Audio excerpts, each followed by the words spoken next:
Emisioni Jetë o Jetë me Jeton Zogjanin për krahët nga Top Store, Dyba Metal, Rimida, Agrion, Corona Dent dhe Spitali Lindja.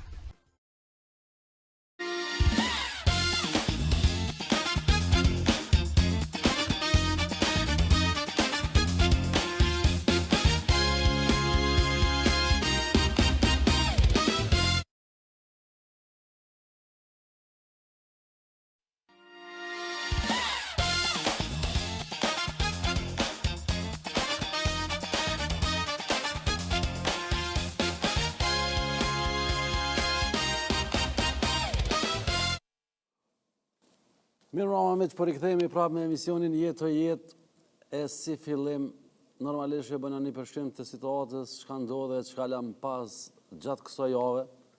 Domthonë kryesisht partitë politike janë fokusuar në diasporë, atje i kanë bërë dy tubime të mëdha si partia Vetëvendosje, një ashtu edhe Lidhja Demokratike e Kosovës, kanë shku, kanë ofru, kanë premtu, ju kanë kallëzuar mergatës tonë, çka kanë me bë për ta. Po besoj që me 28 që i bie të ejten, hapet fushata edhe në Kosovë, gjë që po shpresojmë që kanë na kallëzuar edhe neve çka kanë me bë me neve që jena me këto, sepse edhe na jem një brengë, një hall që po jetojna e thithëm kitajr të ndodhur. Sido që tjetë, ngjarja që shkoj u karakterizu me disa zhvillime i parafundit që e la një subjekt politik që e themeloj ke Ramush Haradinaj, domethënë ka met vetëm edhe një themeluesi një subjekti politik që është Albin Kurti, rrjedhimisht themeluesi i lëvizjes Vetëvendosje, dhe një politikan që daton nga vitet e 90-ta e knej, që është pjesë aktive e politikës. Partitë tjera kanë ndryshuar lidert si LDK, PDK, së fundmi edhe AK, le të mbesim me shpresë që në një periudhë më të afërt të ndryshohet edhe në Vetëvendosje. Megjithatë, këta po fitojnë dhe nuk janë në kërkim të liderit. Sante për me i shtjelu temat të LDK-s, temat e fushatës, çka është ka ndodhur edhe çka është ka bëhet, ku është ka koncentrohet fushata, kam të ftuar një kandidat për deputet, një djalë fantastik, jo pse është kështu, po është Festim Kabashi. Festim, mirë se erdhe. Mirë si u gjeta Jeton, faleminderit shumë për ftesën, për gëzime për emisionin, për çelë ko pas kohë në televizion edhe në rrjetet sociale, ke bën një emision shumë të mirë, të lumt. Faleminderit. Si fillim, si parahyrje, e shpjegojna pak rrjedhën politike që me hi të temat për cilat po flitet edhe do të flitet deri me datën 7 qershor. Këto kanë ngjarje që e karakterizuan krejt këtë javë dhe që shkoi që shkoi. Normalisht që subjektet politike e kanë vë theksin e veçantë mergata jonë, që është pjesë e domosdoshme e nevojshme, o shpirti i keq gjës, po o Festim, a do një me bo në ajsen me neve që i na me të, a keni menu në ajsen, që do një me bo me neve, se për ata e po. E qartë, jo në fakt LDK-ja, jo vetëm në Mërgat, ka ditë që ka njësë takimet me qytetarë, e dhe në platformën Hajde Folim, cila është shpërndarë në për gjithë territorin e Kosovës, në për komunat e ndryshme. Kam qenë në disa prej tyre, pra kemi pasur rastin të dëgjojmë njerëzit si ata e shohin jo vetëm LDK-n, por edhe të ardhmen e shtetit, vendit, si duhet jetë qeverisja. Kjo ka qenë një formë e mirë para se ne ta zyrtarizojmë fakt pikat qendrore të programit elektoral të LDK-s. Besoj nesër është fest, po pas nesër, kur do t'jetë edhe hapja zyrtare e fushatës për këto zgjedhje të jashtëzakonshme, LDK-ja do të prezantojë 113 zotimet e saj për ta qeverisur vendin më mirë.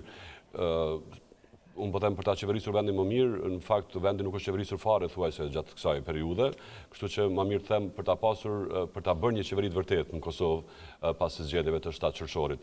Në Mërgat, pasi që nisi, isha dhe unë atje, ishte një moment shumë i veçantë. Mërgjimtarët janë me vërtet edhe patriotë mëdhenj, mirë po edhe shumë të dashur. Madje më kriju përshtypja jo vetëm tashmi, po edhe në kaluamën, në fakt, shpesh herë kemi përmend që mërgjimtari e don Kosovën dhe din me dhuru dashuri, ndoshta më shumë se sa ne këtu për njëri tjetrën. Mbasi edhe largësia bën vetën, mirë po Me vërtet ishte një tubim i jashtëzakonshëm. Kam qëndruar aty 24 orë, bie që kam qenë edhe një ditë më herët.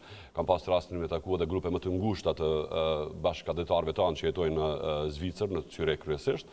Ata duket se janë me vërtet të preokupuar me të ardhmen e shtetit, të paktën ata që kemi takuar ne, dim që vetëvendosja që aktualisht është në pushtet ka një numër të madh të votuesve atje. Unë personalisht jam munduar të flasë edhe me ta, të pyes sepse vazhdoni ta votoni vetëvendosjen. Dhe edhe ata kanë bërë pyetje të njëjta për neve, sepse duhet që votojmë juve. Kam bindjen që kësaj radhe Mërgata do të jetë në një besim shumë të madh për LDK-n. E dini ju dhe gjithë ata që po na ndjekin që në të kaluarën LDK-ja ka pasur fuqi të jashtëzakonshme elektorale në Mërgatë. Mos them fuqi, por ndoshta besim shumë të madh. Dhe vetëvendosja para 5-6 viteve, kur e pati atë rritën e madhe të besimit të qytetarëve, doli që këtë besim e kishte marrë edhe nga diaspora, dhe ne si LDK tani po bëjmë përpjekje shumë të mëdha që ta kthejmë këtë besim, të mos e lëm këtë besim të shkojë huç, pasi që ky person që po qeveris pra në Kosovë, që po thotë se po qeveris, siç e tha, sepse nuk po duket se po qeveris, duhet të shkojnë në shtëpi, duhet të ndëshkohet, njerëzit e kanë votuar, ja ka dhënë besimin, edhe Mërgata ja ka dhënë besimin, disa herë Radazi, 21%, 3 herë Radazi brenda më pak se një vit e pak muaj, në fakt, qytetarët që dolin me votu, fillimisht 42%, më pas 51%, ka pasur 51% më herët, ka menaxhuar rreth 21 miliard euro buxhet dhe nuk është në gjendje, jo vetëm ai, po as ne ta shohim ndonjë projekt serioz, konkret, se çka ka bërë me tank topare që i ka menaxhuar si kryeministër i Republikës. Festem, unë nuk du më të ngarku me barën e LDK se ti frikëohen në LDK, po për pjesën atësoje, pse s'pe votojnë njerëz të LDK? Jo, unë mendoj që LDK-n e votojnë, e den vitin 2000, vitin e kaluar në fakt, në shkurt të vitit të kaluar, tek zgjedhjet e rregullta që u mbajtën, LDK-ja pati një rritje të ndjeshme në raport me rezultatin që kishte marrë në zgjedhjet e vitit 2021. Më pas, kjo e zgjedhjeve të fundit ende është e habitshme se si doli ai rezultat, nuk e di, nuk takoj, nuk është çdo i dyti qytetar në Kosovë që është me vetëvendosje, nuk e di se si doli, nuk po du me u fut në teori konspirative, po me vërtet për mua vetet një farë lloj enigme ose mund të ketë ndoshta dyshime të forta për inxhiniering votave, blerje të votave, nuk e di se si rrjedhi, mirë po ajo që ka di sigurt është qytetarët në Kosovë, ata që ne takohemi dhe jetojmë çdo ditë me ta, nuk është çdo i dyti me vetëvendosjen, sepse kur i ka 51% bjen çdo i dyti me vetëvendosjen. Nuk e di, po punojmë shumë që kjo çështje të ndryshojë. LDK-ja po pritet tepër mirë, tani kemi edhe këtë projektin e madh të bashkimit të gjithë të djathtëve, atyre që besojnë në vlerat e LDK-s, në vizionin që ka përfaqësuar LDK që nga Ibrahim Rugova e tutje, bashkë me LDK-n është edhe Vjosa Osmani, presidentja e deritashme e Republikës, duket se ka një energji të re, një entuziazëm më të madh se sa në zgjedhjet e 28 dhjetorit. Nuk po duam tani të besojmë ose të parashikojmë rezultate të këtyre zgjedhjeve, por mund ta them me plot gojen që në terren duket që LDK-ja me këtë ofertë që kemi aktualisht, me këtë ekip që kemi aktualisht, është duke u pritur tepër mirë dhe besoj shumë që kësaj radhe do të votohet edhe më shumë. Festem, na mujna me bo muhabet edhe për këtë punë të thirrë. Ideja është që kur bisedon me njerëz, se zakonisht kur janë zgjedhjet na diskutojmë me njerëz dhe i ndajmë po këto muhabete tash. Pa dash me bo pyetje tendencioze, po kur i thu pse nuk po e votoni LDK-n, thonë leve se ata as telefonin s'ta qelin kur të fitojnë. Unë, dëgjoj, ne dy nifemi pak, domethënë LDK-n e kam dash gjithmonë në rregull. Unë ndova në fillim edhe në për audiencën që ti jam i ri në LDK, po. Para 9 shkurtit ke adheru në LDK. Jo në shkurtit, dhjetorit, në fakt, të zgjedhjet e dhjetorit. Okej, val, po nuk faturohet ajo barë, po megjithatë ky narracion shitet të njerëz hala. Nuk e di pe kujt, po kjo është regjimi. E na disa të vërteta duhet mi thonë. nuk e di nëse është kjo krejtësisht e vërtet, të paktën tash kur jam në LDK. Ju e dini që unë aktualisht po drejtoj edhe zyrën për media brenda LDK-s. Ka marrë kritikat të tilla edhe nga ish kolegët e mi të dëridjeshëm në gazetarë që në kaluarën ka mundur tjetë edhe më mirë, kjo puna me telefonatat, me mesazhet, janë kthyer, nuk janë kthyer në kohë, e kështu me radhë, po ajo që ka mund të them për këtë periudhë kur unë jam aty, mendoj që situata është shumë e mirë, të paktën nga kjo kritika që sapo edhe ti. Ne jemi në kontakt vazhdueshëm me mediat, me gazetarët, në këtë rast po flasim edhe për qytetarët. Kjo hajde folim, vizitat në për teren, në për fshatra, në për lagje, në për shtëpi, nuk po ndale, nuk e di se si duhet bëhet komunikimi ndryshe. Po, do më thonë ka ndryshu forma komunikimit, qëllimi është mi tregu audiencës që ka ndryshu, më nuk është që aja që në qofë se ti ke dash me taku një zyrtar të LDK-s, ti u dash me pas për nderë që po e takan atë. Jo, ai që rrjedhimisht është derivat i votuesit që e gëzën atë pozicion. Kjo ka ndryshu dhe jeni të përgjithshëm në raport me ato që unë po përstëris. Për shembull, edhe të kjo legislatura e shkurtër që doli pas zgjedhjeve të 28 dhjetorit, më ka ra me bisedu dhe me qenë në kontakt vazhdueshëm me grupin tonë parlamentare, di që deputetët e kësaj legislature, pra 15 deputetët tanë, kanë pasur dhe takime të rregullta me qytetarës veçanërisht të zonave prej nga vinë ata.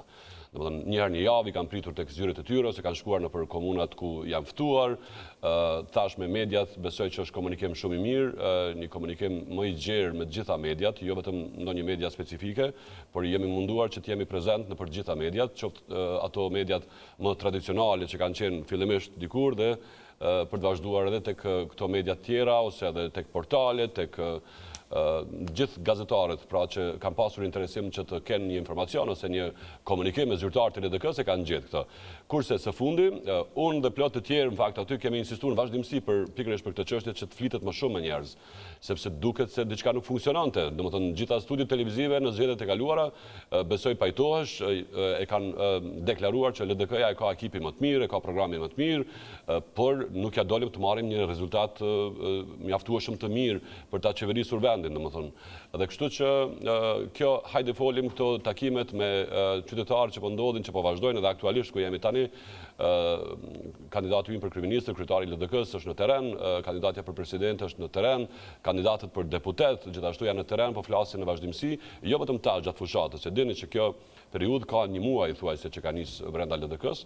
Mendoj që është shumë e rëndësishme, po flas edhe jo vetëm si përfaqësues politik, mirë po thjesht një qytetar i këtij vendi, është shumë e rëndësishme fillimisht të dëgjohen njerëzit. Të kuptohet prej tyre se çka ata mendojnë që duhet të ndodhë në Kosovë, ose ku janë problemet, ku janë ngecjet, cilat janë problemet reale që duhet të kenë prioritet që të zgjidhen sa më shpejt. Kjo ka ndodhur gjatë kësaj periudhe. E thash pra aktualisht është duke u finalizuar edhe ajo oferta jonë programore me 113 zotimet e LDK-s. Besoj pa e kuptoni këto 113 me 113 që numrin e LDK-s. Pra jemi munduar që të jemi sa më konkret në mënyrë që zotimet e LDK-s të mbahen mend me lehtë dhe ato të kemi mundësi t'i promovojmë dhe t'i flasim, t'i trajtojmë, t'i pleçnojmë që thuhet në popull edhe me njerëzit që jemi në terren çdo ditë. Me që keni ardhur prej diasporës këto ditë, ka filluar votimi atje. Po shohim në rrjetet sociale shumë parregullsi. A është duke u marrë dikush prej LDK-s me këtë temë? Domethënë, shkojnë pa flet votim plikut brenda, shkojnë pa atë ngjitsin special që ishte. Domethënë, shohim një njeri duke i plotësuar disa flet votime, gjithmonë po referohem në rrjetin social çka njerëz po nxjerrin. E vërtet kemi marrë kësi shqetësime, jeton, e vërtet. Shqetësime të vazhdueshme, e tani për me vazhdu ma të tje, për shembull qysh ka më mbrojt vota qytetarëve, përderisa në zgjedhjet e dhjetorit kemi pa një ambasador të një shteti të bajt vota me thes si kur mja pas leon baba. E vërtet, kemi pa dhe thas në për banesa, në për guzhina, ju kujto, do më thonë, kanë qenë pamje të çuditshme, edhe për mu, nuk arrit me kuptu se qysh menaxhohet një proces elektoral në këtë formë, cili është kredibiliteti i atyre votave mandej. Nëse thas me vota përfundojnë në për banesa, apartamente private, edhe ambasadorin në këtë rast, Martin Berisha, i kemi parë me atë bartjen atyre thasve me vota, do më thonë ka qenë e çuditshme edhe mendoj që do duhet të hetohej, të analizohej shumë, nuk e di se si çka ka ndodhur tutja, ka pasur ndonjë hetim ose rezultat nga ky hetim, nuk e di. Aktualisht po marrim vërejtje të tilla, për cilat i përmend edhe vet, edhe aktualisht duke ardhur tani e pata një telefonat të tillë për shqetësime të tilla që kujdes, ruajini votën, ka mundësi për manipulim ose të paktën ka informacion. Po kush me rujt, në kushte normale do duhet me rujt shteti, do më të ne kemi shtet, kemi republikë, kemi polici, kemi institucione, KQZ-n, gjitha këto cilat do duhet me ofru gjitha mundësit që procesi elektoral tjetë sa ma i regull. Ne si LDK, brenda LDK-s kemi zyrën juridika, ta po merren me trajtimin e këtyre rasteve ose këtyre inicimeve që po bëhen nga njerëzit ta në Mërgat, por edhe në Kosovë. Gjithashtu kemi përfaqësuesit ta në KQZ, cilët janë duke i trajtu këtë këto paregullësi ose këto dyshime për paregullësi. Besoj që ditët vazhdime dhe do dalim me ndonjë informacion konkret se si e vlerësojmë këtë çështje. Nështë arsyeja edhe pse të kom ftu se në televizien je i vetmi kandidat që të kom pa që ke shku në një spital rajonal dhe e ke bon një video ku e ke përshku situatën e një reporti të hemodializës që kanë met pa ilaqe bazike dhe e ke të regu një të vërtet, sepse s'ka do askush më të demantu që është e pasakt. Po pjesa tjetër e kandidatve, për shembull, pse nuk dalin me i trajtu premtimet të cilat i ka dhenë ky kandidat për kryeministër dhe kryeministër ushtrues detyrë e kryeministrit aktualisht, po ju lihet këtë detyrë një apo dy gazetari me dalë me ngaren në teren për mi nxerr në pa premtimet të cilat janë dhënë dhe nuk janë realizu. Çka po presin? Pe kujt po presin në fundit? Kush po pret me dalë me abon histori rrugës Prizren Tetov? Kush po pret me dalë me bo storje për dheun që është shem në autostradë? Kush po pret? Po pret me dalë kandidat e lëvizjes vetëvendosje? Nuk e bojnë. Këtë kasavet pja vjeki sëtë. Unë e kum prit që kandidatët opozitare, rrjedhimisht me që të kam ty nga radhë të LDK-s, kum prit me vepru, sikur ju që shkeni vepru, konkretisht keni shku në spital, e keni pyet, jeni interesu, që kjo është puna që menaj nasë si qytetar duhet me ditë la me cilat tema. Qka po presin? S'pe kuptoj. E po besoj si one, ka shumë që se kuptoj. Jeton, po i bie që ndonjëherë po luaj rolin e avokatit këtu në këtë bisedë me ty. Jo, absolutisht. Nuk po pajtohem krejtësisht. Unë kam plot kolegë nga LDK-ja të cilët po bëjnë në fakt denoncime të tilla. Për besë që jem të i pafesim. Nashta po mikin. Po ndoshta janë të komunave të tjera dhe nuk e arrit me i kap algoritmi, me sjell detet ti nuk e di. Po të kthehem tek tema që përmende për hemodializën. Kjo çështje më erdhi kështu si shqetësim nga disa qytetarë, pash edhe më duk alarmante kështu si informacion fillimisht. Nuk mujta me besu që çysh ka mundësi me mungu një bar i tillë kaq esencial, kaq jetik për jetën e pacientëve. Domethënë nuk di se si mund të ekzistojë një Ministri e Shëndetësisë, një bord i SHSKUK-s i cili lejon këto gjëra të ndodhin dhe nuk lodhen, nuk merren fare me këtë punë, dhe duke mos e besu kështu deri në maksimum që ka mundësi me pas neglizhencë kaq të madhe, atëherë me veturën time shkova deri në njërin nga spitalet rajonale, në këtë rast u ndala tek spitali në Prizren, drejt me tregu, kam kërkuar takim me drejtorin e repartit të hemodializës. I tregova që nuk du me qitë në media më të ekspozu, sepse... Po, më nxjerr kesh. Po, me nxjerr kesh në regull, mirë po me gjato thash, erdha veç me marrë informacion, se nuk e kam këtë punë me ty personalisht, po e kam me shtetin tem, edhe plus e kam me njerëzit që cilët ka nevoj për këtë punë. Edhe është informacioni konfirmum pra nga përgjegjësit e repartit të hemodializës, që ai bar mungon tash e 1 muaj e gjysë, dhe më thonë edhe nuk e kanë asë një zgjidhje për asë një pacient. Pra pacientët që trajtuan çdo ditë, më thanë që duhet merret 2 deri në 3 herë në ditë. Vijnë pacientët në spital për me marrë barin i cili ka qenë, aty ka qenë pjesë e listës esenciale të barnave tash e shumë vjetë, dhe më thonë edhe kthehen nga reparti me përgjigjen që nuk e kemi atë bar, kërkoj falje. I pyetoj pse nuk e keni, çka keni bëj, keni shkru SHSKUK-s, bordit, ministrisë, përgjegjësve të tjerë. Më tha që po i kam shkru pas ka marrë përgjigje, pra po i bie që ka neglizhencë të tmerrshme sa i përket trajtimit ose kujdesit ndaj problemeve jetike të njerëzve. Nëse një familjar i yni ka nevojë për trajtim të tillë në një repartit e hemodializës, shkon atje dhe nuk e ka këtë barë, domethënë është e tmerrshme, është e pabesueshme. Dhe më e keqja, ironia, ishte që pikërisht ato ditë kur unë mora këtë informacion, Kurti, qeveria ati në detyrë, doli duke shpërndarë kështu dhurata elektorale nga 100 euro për këto, 100 euro për ato, pra po i bie që po tenton me mashtru popullin, qytetarët duke i shpërndarë nga 100 euro, përderisa nuk merret me problemet reale. Domethënë i lën pacientët ta rrezikojnë jetën e tyre në spitalet e Kosovës, nuk merret me atë punë fare, jo një javë, jo 2 javë, po 1 muaj e gjys. 1 muaj e gjys nuk ndodhet ai bar esencial për këta pacient dhe nuk është marrë kërkush. Festim, kjo çka e the Pajtona plotësisht është e vërtet, u dhanë ka 100 euro, një paku dikon rreth 60 milion euro për pensionistët, studentët, punëtorët e sektorit privat, e kështu me radhë. Okej. Më thonë, qeveria Kurti është aktualisht, e ka kriju këtë trend që mjë dhonë pare qytetarve, hipotetikisht, mas 7 qershorit, numrat ndryshojnë, çka keni me boj ju, sepse njerëz t'jenë mësu, dhe më thonë, presin 100-shën, që shku me kanë sjellja e juaj në raport me këtë kërkesë që është kriju që 60 njerëz të presin. Ne po angazhohemi shumë, po punojmë shumë që ta qeverisim vendin jeton. Pra, përpos skemave sociale të cilat nuk do të ndalen, përkundrazi, pra do të vazhdojnë dhe do të bëhen edhe me ligj. Pra, duhet të nxjerret një ligj i veçantë i cili nuk lejon që të keq përdoren këto skema sociale nga kandidatë të tjerë në vazhdim, kandidatë për kryeministër nga parti politike, por të bëhet një ligj i caktuar i cili e përcakton qartë se si duhet të ndahen këto skema sociale. Kjo si hen punë qytetare, dhe që a kemi me qitë. Po prandaj po them nuk do të ndalen përkundrazi, pra bëhen me ligj, edhe ato do të jenë të rregullta, nuk do të ndalen përkundrazi, do të rriten.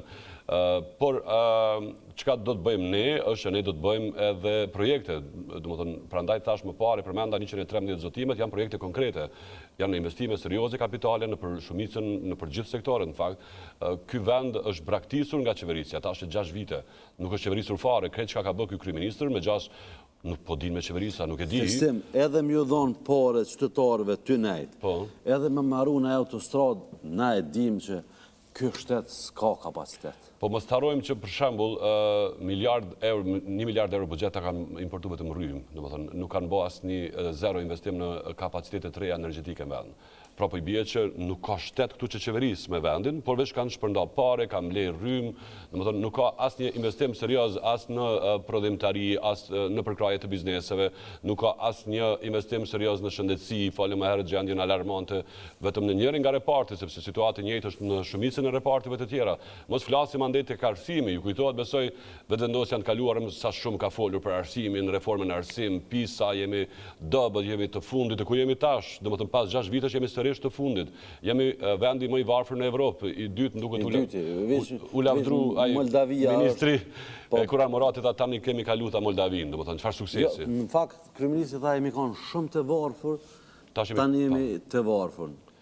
Edhe në qoftë se vazhdon trendi, mas 2 vjetë ose kur bëhet raporti, kemi me kanë veç jemi.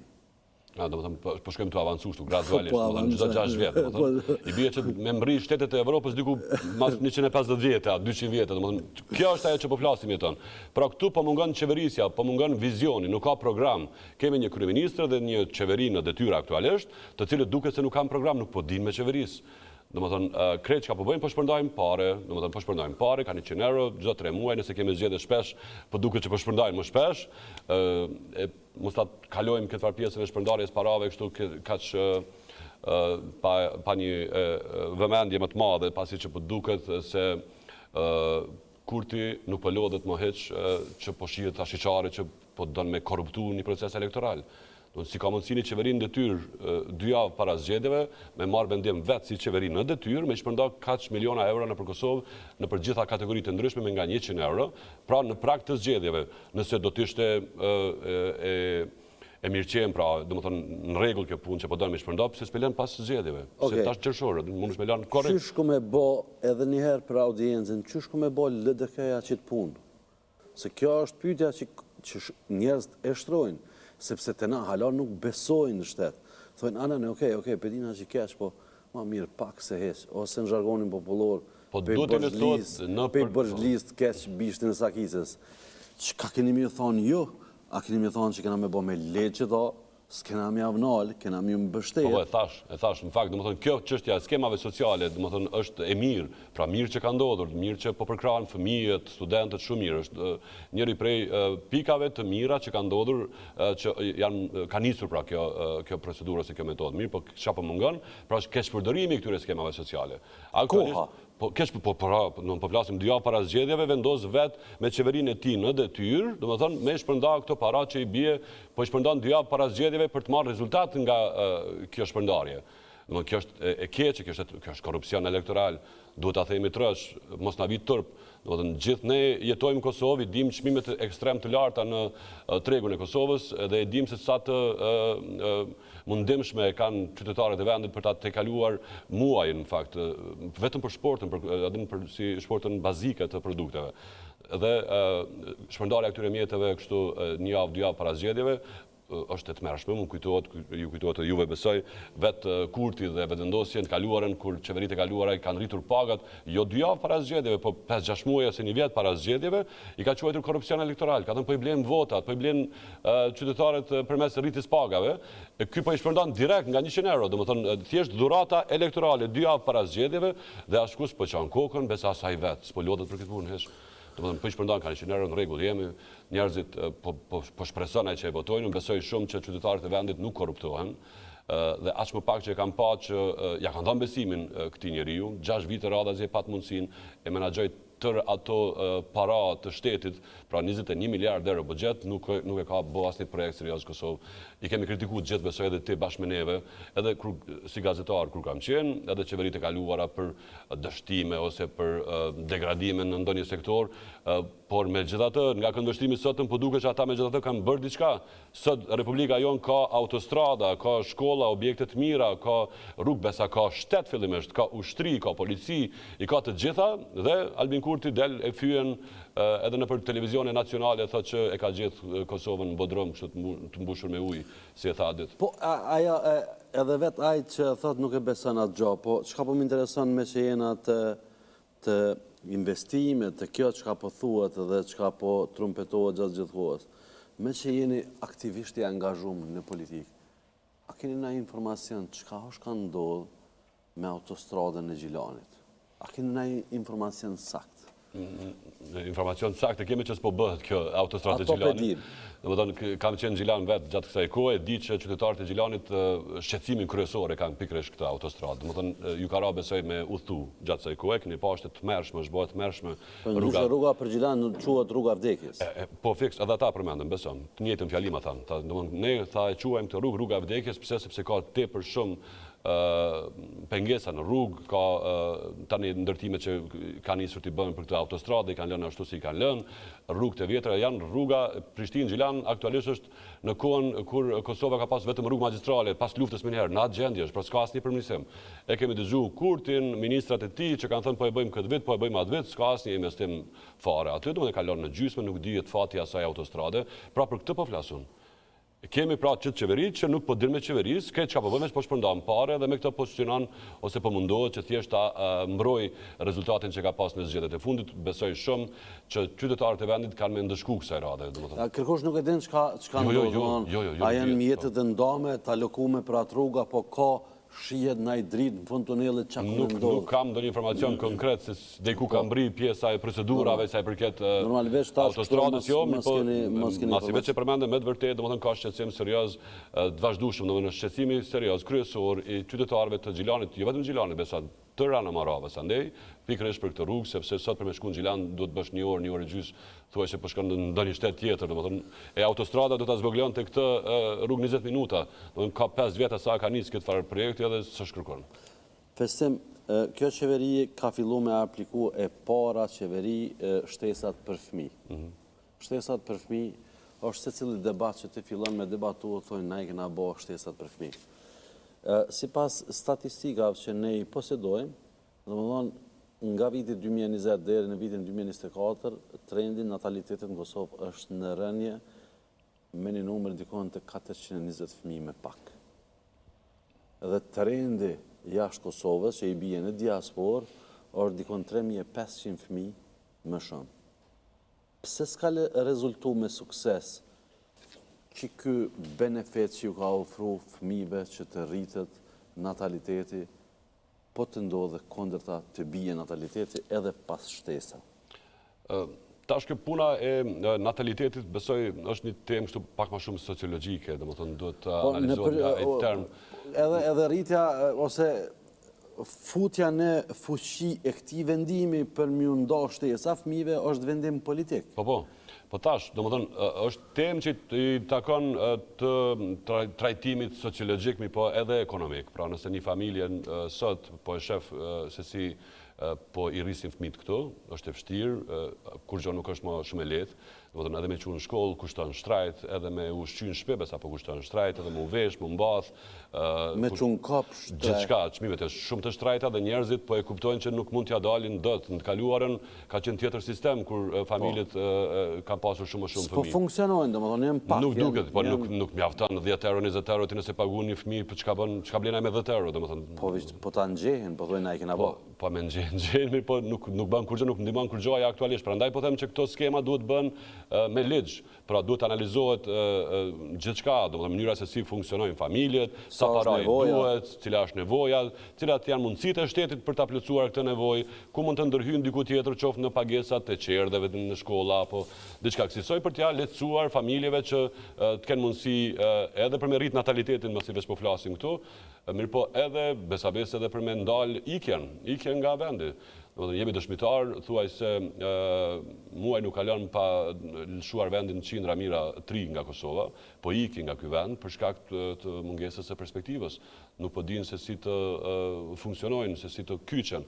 Kam taku edhe gjatë asaj kohe se jam në LDK, shumë tri, shumë student, besom shumica studentëve, pra që studiojnë, që janë student të mirë, student me nota shumë të larta, kërkesën e tyre kryesore kanë si ta gjejmë mundësinë tani për me dalë jashtë. Pra ekspertizën që e fitojnë këtu me dalë jashtë jo në Kosovë. Pse? Sepse nuk janë rrit paga tash 10-15 vjet, nuk ka besas mënyrë të punësimit shumë profesional. Meritokracia në këtë vend duket se po vdes. Domethënë tash së fundi ende kam plan me analizu më shumë. E kuptova që qeveria, Ministria e Administratës pas ka nxjerrë një vendim që komunave të Kosovës t'ju pamundsohet t'i rekrutojnë stafin për cilin ka nevojë, por rekrutimin e stafit edhe nëpër komune ta bëjë Ministria e Administratës. Okej, krejt në nivel qendror. Po, në nivel qendror. Centralizimi përgjithshëm. Centralizim total, ose me thonë ma shqip, me i punësu militantat ata vetë nëpër krejt komunat e Kosovës ku ata dojnë. Pra duhet me pas një libres partisë nëse Ministria në këtë rast e Albin Kurtit vendos me punësu dika. Kjo është e tmerrshme, përpos tjera është ndërhyrje në punën e komunave.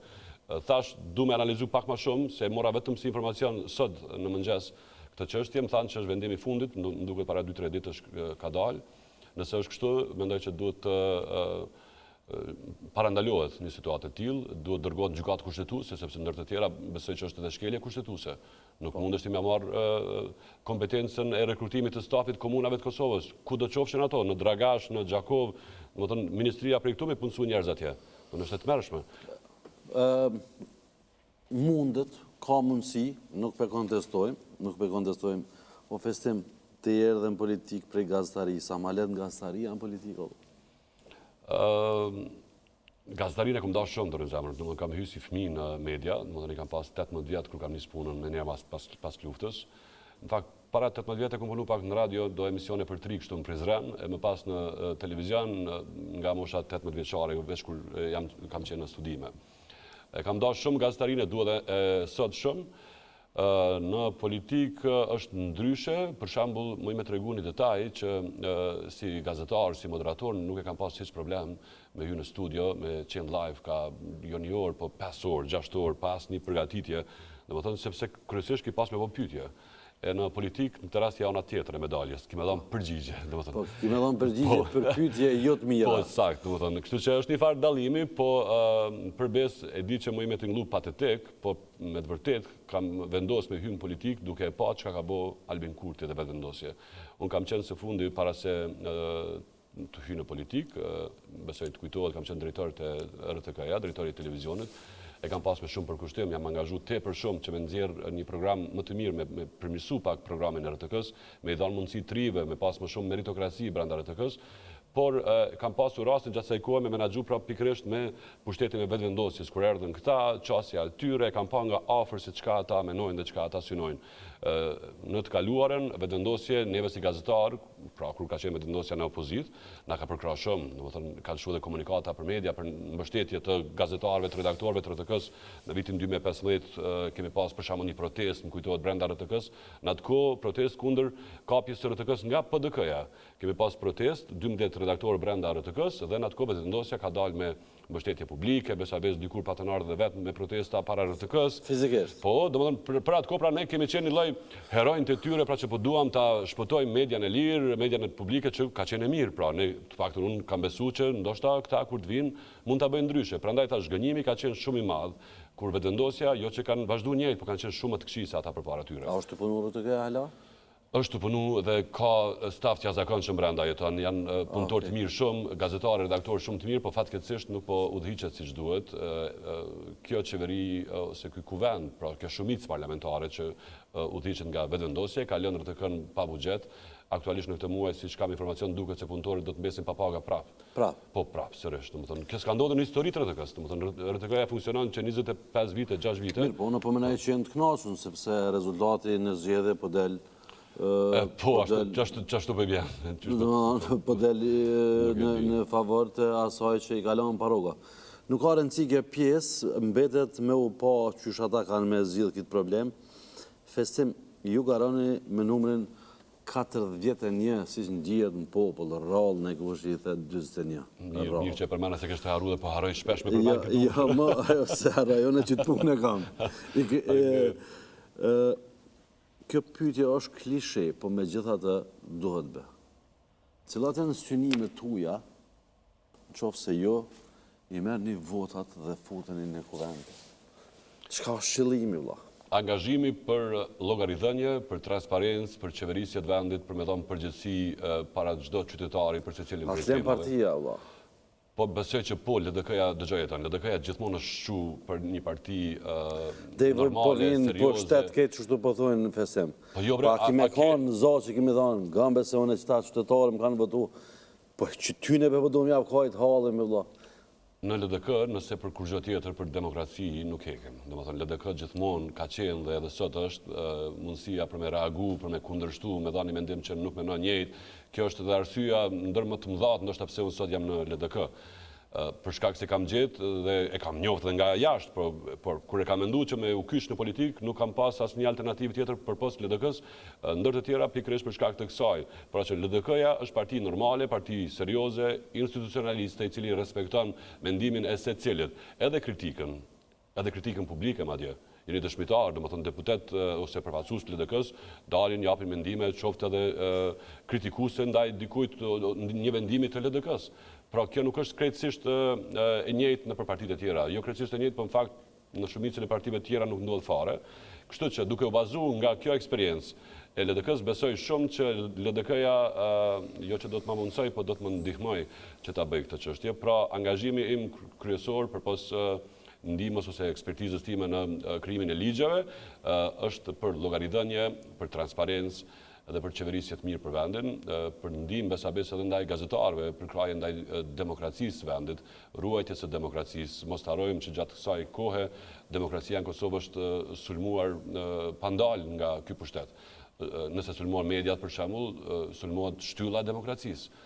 Domethënë e kemi dëgjuar kryeministrin në detyrë, Albin Kurtin, që i ka quajtur mediat edhe me terma pejorativ ose i ka krahasuar me mediat e Serbisë. domethënë është e tmerrshme se çka ka ndodhur gjatë asaj kohe, më pas mos flasim kështu përgjithsisht për mungesën e transparencës nëpër institucione. Asnjëherë s'ka ndodhur që 20 diçka vite para se vetëndosja të vjen pushtet, që ministritë për shembull mos me pas zëdhënës fare.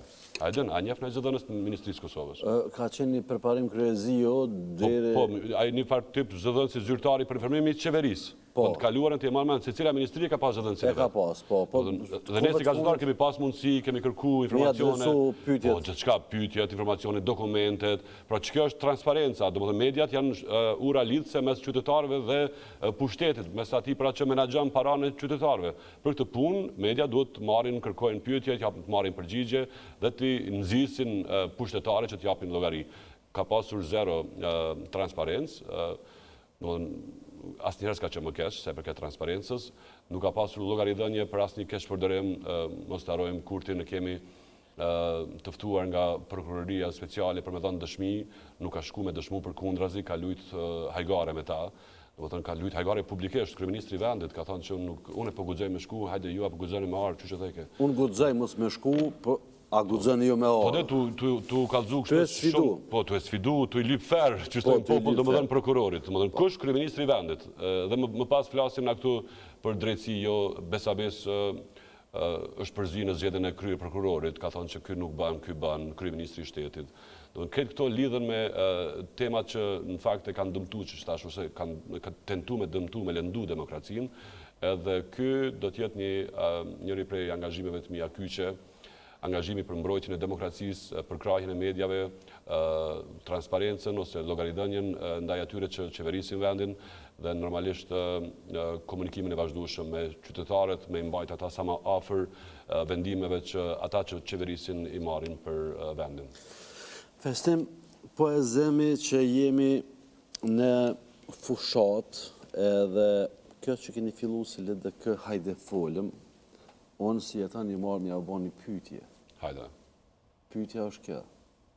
Në qofë se le dhe këja, hipotetikisht, është afer, ose subjekti i parë ose i dytë, po që i takon me kanë në qeveri.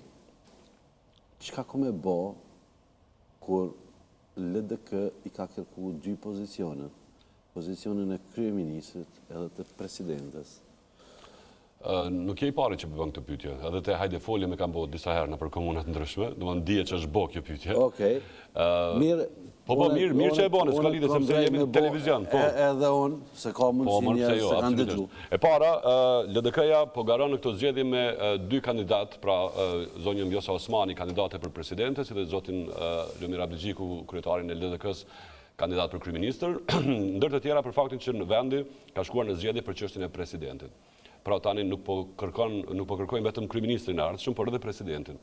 Dhe nisur nga kjo, LDK-ja besoj që ka bërë shumë mirë që ka bërë, pra ka ofertuar në ekipin e saj, në ofertën e vetë elektorale, edhe kandidatën për president edhe kandidatën për kryeministër. Varësisht nga besimi që marrim, edhe negociojmë. Pra na nuk kemi si vetëndosje, domethënë edhe me fitu shumë ose me fitu pak, jemi të gatshëm me diskutu edhe me këtë përqindje që kemi pas aktualisht, gjatë kësaj periudhe e dini, kemi qenë të gatshëm me shku në takim sa herë që Kurti na ka ftu, kemi qenë të gatshëm për marrëveshje politike, për konsensus, për emër konsensual, për gjitha këto, po ai nuk i ka trajtuar seriozisht asnjëherë sepse duket se ka pas dëshirë, ka pas çastin e tij me pas gjitha në Kosovë, dhe duket se ky person kështu nuk po ngjihet me pushtetin e tij, nuk po i mjafton as 51% votave, po i don me pas të gjitha në Kosovë, po i don me u bë mbret. Mbret e monarki në Kosovë nuk ka, edhe në Kosovë ka demokraci, cilën e folëm edhe më parë që duhet me mbrojt shumë. LDK-ja besoj që pas 7 qershorit po punojmë që të ketë një rezultat sa më të mirë, varësisht nga rezultati do të jetë e hapur për diskutim, nuk është për vijat kuqe a priori me partit politike, mirë po vijat kuqe për ata që nuk flasin për parime, po. Gjatë saj periude, vetëndosja nuk ka qenë e tillë, pra në asnjërin prej takimeve që kryetari Abdigjiku ka pasur me zotin Kurti, nuk është folur për asnjë parim kështu qeverisës për vendin. Qoftë edhe për çështjen e presidentit, pra është folur vetëm për emra, po e heki këto, po e qes ato, merret i këto, po e heki këto, domethënë kështu tipik një pazar politik cilin e ka përqesh dikur shumë vet Kurti. Festim, mund të falenderoj shumë për kohën që gjete. Faleminderit. Në pjesë e emisionit Jetë o Jetë. Na dëshirojmë sukses në garën e të cilën ke fillu dhe po shpresojmë që kemi ja dalë në barë. Besoj që publikut ka përcjellë dhe ka kalu një kohë gjatë me ju edhe në media edhe mysafiri paftu në se cilën familje, por po besoj që tash kanë më të adhonë edhe mundësin më të po edhe si politikan, edhe pse si term politikan. Po vërtet do ndryshoj. Nuk është shumë i këndshëm. Po, e vërtet. Po si festim menoj që është i vlefshëm dhe i duhet kuvendit. Faleminderit shumë. Faleminderit ty shumë për ftesën, për mundësinë, për këtë bisedë kështu të mirë, origjinale, e përmendë numrin 49 për gjithë ata që e duan Kosovën. Unë i kërkoj që ta votojnë LDK-n me numrin 113 dhe pjesë e kësaj liste jam e dhënë Festim Kavashi me numrin 41. Çdo vot është besim, cilin kam e kthy me besim gjithashtu. E dëgjut, mos e harroni deri në emisionin tjetër, miru ta kufshim.